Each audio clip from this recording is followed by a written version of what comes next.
All right, everybody, welcome back to the channel. My name is Zach, or ZenForce TCG. Today, we're going to be talking about buyouts, manipulation, and pump and dumps. And I want to take you all down memory lane, even just a few months ago at the beginning of the year, to illustrate some of the things you might want to look out for that are happening right now. And our newest victim is none other than the Marshadow from Mega Evolution 01. Pretty much jumped from a $40 card to a $90, $100-ish card. To give you a point of reference, it is, bar none, the most expensive illustration rare by about 60 bucks. It is almost as expensive as the Mega Absol SIR that you can see right here. It's becoming more and more common, and I don't know if it's just because people who are buying these out are becoming more confident in their plays, or if it's the classic pump and dump like we've seen. It is going to come down in price. I can almost guarantee it, and I really want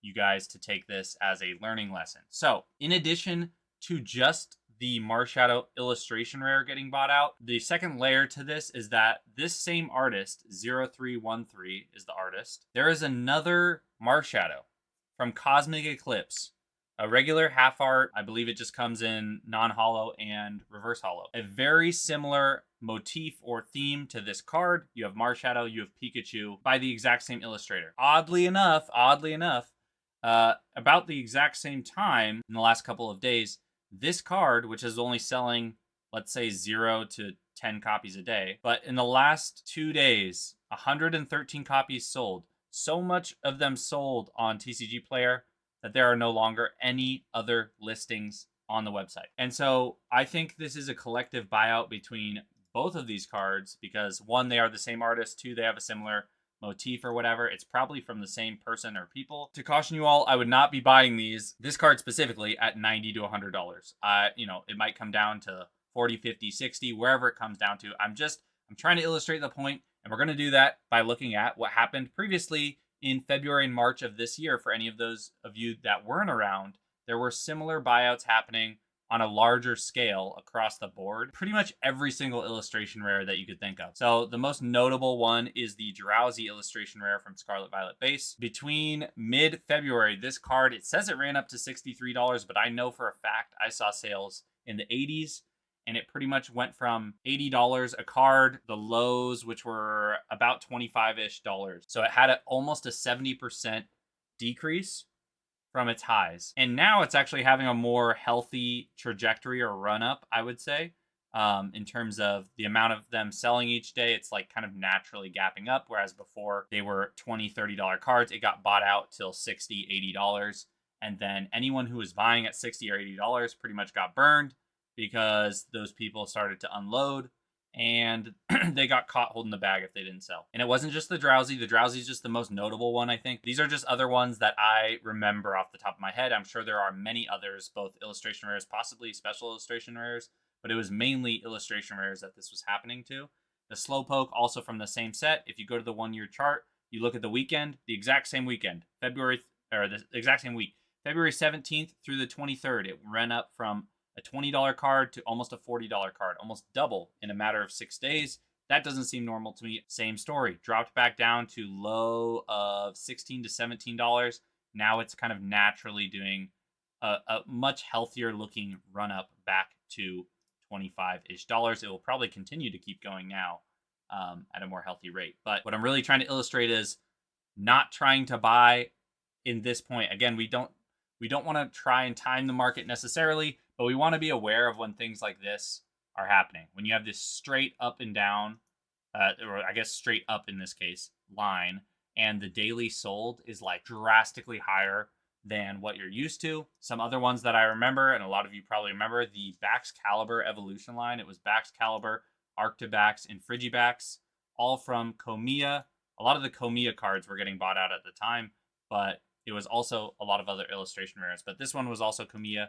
If you go and look, look at that chart. Same weekend. This card ran up from a $13 card to a $50 card. It went up 5x. Now it was back down to a low of $12 to $13. So anyone holding that bag got absolutely torched. And now it's kind of slowly going back up into the mid-teens. Arctibax as well, same exact pattern. Same weekend, from a $5, $6, $7 card all the way up to a $40 card. That's probably even a crazier increase than before. That's like 10x almost, 8 to 10x probably.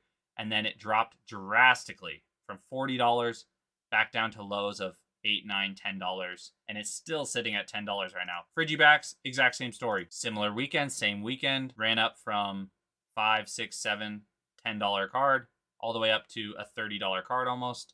Now it's back down to a $10 card. So again, trying to illustrate the point that you need to be careful when you start seeing such dramatic spikes on cards. There usually needs to be like some sort of like logistical reason why that's happening, not just the fact that there's so many selling and you feel FOMO or you feel like you need to get in, or that you're missing out on something. Because generally when that happens or when you get that feeling, you are most likely buying someone else's exit liquidity. You are buying their bags, and it is quite risky if you only have limited capital to work with.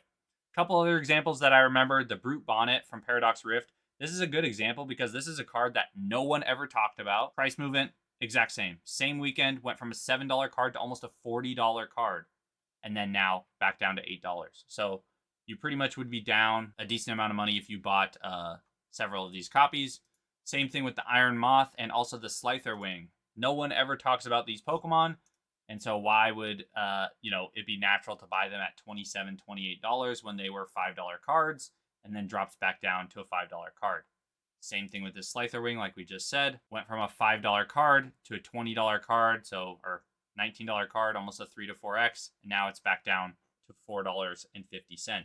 The last one I'll bring up, which is a more popular Pokemon, but it still kind of had the same thing happen, was this Metagross illustration rare from Temporal Forces. I will say this one was already kind of naturally starting to tick up, but around that same time frame, bang, from $20 up to $40. Now it's back down to $20. So most of these buyouts, what you saw was the price that started with before the buyout and the run up, and then now after the buyout, it's more or less the same price as it was before.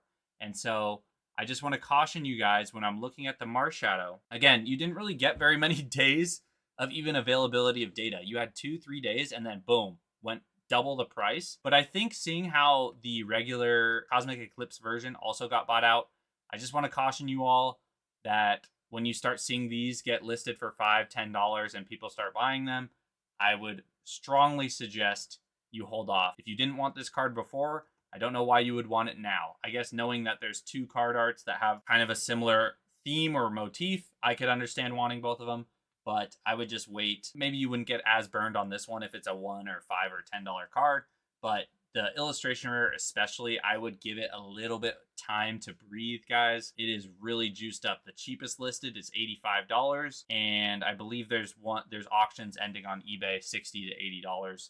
I don't even want to imagine what the first PSA 10 of this card will be. I'm gonna guess probably $500-$600 at least. Just be careful out there, do your due diligence, and ask a lot of questions to other people and also to yourself. Why is this card running up? Is it something that is with the gameplay or the mechanics of the game, or is it actually just people buying it out? And am I going to be their exit liquidity and they're going to dump their bags on me? This isn't always an issue. There are cards that naturally run up over time or even in a short span of time. You'll see that with the Bubble Mew and things like that. But I just want to caution you guys, especially with these brand new sets where we haven't even had the set out for like a week. Probably don't need the card as bad as you think you do. So that's all I'll leave you with. I could be wrong. This could be a $150, $200 card, just like the Seismitoad. But I really don't think that this is a sustainable way to approach the hobby. And so I'm really trying to key you guys into my thought process when I see this sort of thing. It's a little bit more interesting because it has multiple artworks that are similar getting bought out, but this isn't anything new to us. We saw this with the illustration rares. We're seeing it with some of the special illustration rares now too, but I just wanted to show those to give you guys some examples and reference points for what actually happened to the prices after they went up as much as they did. Anyways, that's all I got today, guys. Hope you enjoyed. If you did, like and subscribe, comment down below, and I'll catch you all in a new one soon. Peace.